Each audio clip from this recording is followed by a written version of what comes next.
देवादिदेव महादेव भगवान शंकर के वैसे तो पूरे देश में हजारों मंदिर हैं, लेकिन आजमगढ़ का भंवरनाथ मंदिर एक अलग ही महत्व रखता है।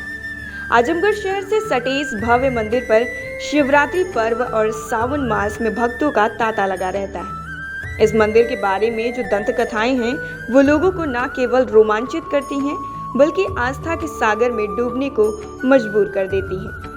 सावन के सोमवार को तो मानो ऐसा लगता है कि मेले का दृश्य हो। ऐसा माना जाता है कि भगवान भोलेनाथ को श्रावण मास सबसे ज्यादा प्रिय है, इसलिए आजमगढ़ के पौराणिक भंवरनाथ मंदिर में भक्तजनों खासकर महिलाओं का जलाभिषेक के लिए तांता लगा रहता है। लोग घंटों जलाभिषेक के लिए अपनी बारी का इंतजार करते हैं, लेकिन तब भी थकते नहीं हैं। इस मंदिर परिसर में प्रतिदिन मांगलिक कार्य होते हैं। अब तक यहाँ हजारों लोगों के विवाह संपन्न हो चुके हैं। आपको बता दें कि पूरे वर्ष प्रत्येक सोमवार को भगवान भोलेनाथ का भव्य श्रृंगार किया जाता है, जिसके लिए फूल माला और कारीगर वाराणसी से बुलाए जाते हैं। मान्यता ये भी है कि मंदिर के स्थान पर आसपास के क्षेत्र में सैकड़ों साल पहले घना जंगल हुआ करता था।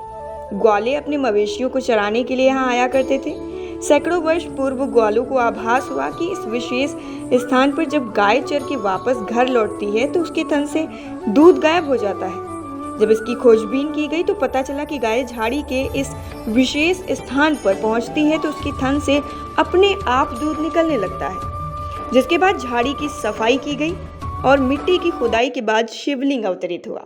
मंदिर के बारे में जहाँ तक जाना जाता है कि यहाँ भगवान शिव जो है स्वयंभू या यहाँ पर टीला था और टीले में जो है धीरे धीरे जब भी टीला समाप्त हुआ है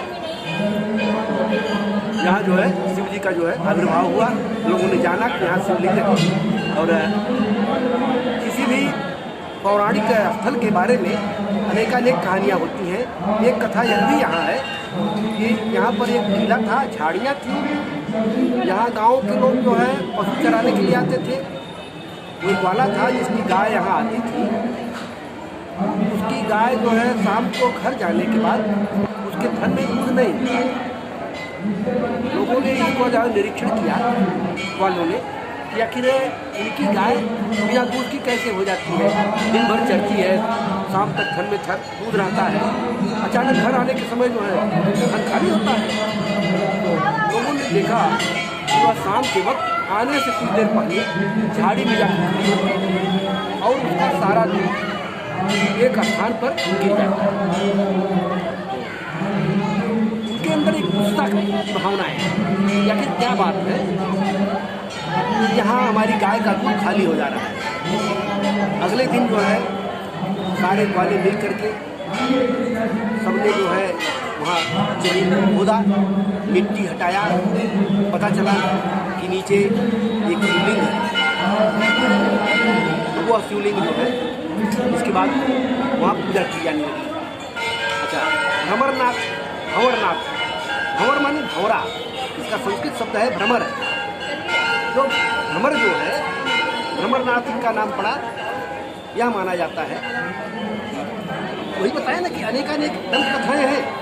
तो एक कथा यह है कि ग्रामीणों ने शिवलिंग को तोड़ना चाहा, लेकिन वस्तुतः यथार्थ यह है कि शिवलिंग को कोई भी हिंदू दूध गिर जाने के कारण तोड़ेगा, क्योंकि हमारे यहाँ 650 साल मुसलमानों ने शासन किया और उस शासनकाल में हमारे हिंदुओं के वह 30,000 मंदिर तोड़े गए।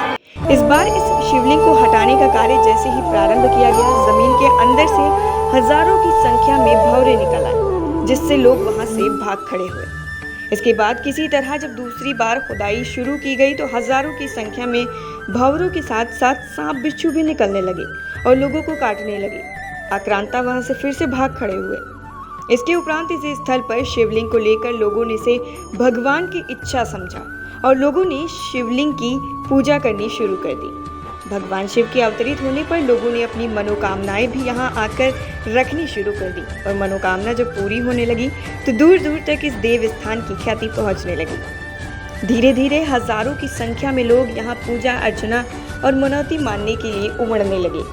इसके बाद यहाँ पर भव्य मंदिर का निर्माण कराया गया, जो कि जनपद के साथ ही आसपास के जिलों के लोगों के लिए भी आस्था का केंद्र बना हुआ है। यहाँ पर लोग पुत्र की कामना के साथ आते हैं, तो युवा अच्छी नौकरी और अच्छे जीवन साथी की कामना के साथ पूजन अर्चन करते हैं। यहाँ पर होने वाली शादियों के प्रमाण के तौर पर यहाँ पर पुजारी के द्वारा बकायदा लिखा पढ़ी भी की जाती है। लोगों की मान्यता है कि यहाँ पर विवाह के दौरान भगवान शिव और अन्य देवों का आशीर्वाद मिलता है, जिससे वैवाहिक जीवन सफल हो जाता है। टाइम 8 उत्तर प्रदेश के लिए आजमगढ़ से रत्न प्रकाश त्रिपाठी की रिपोर्ट।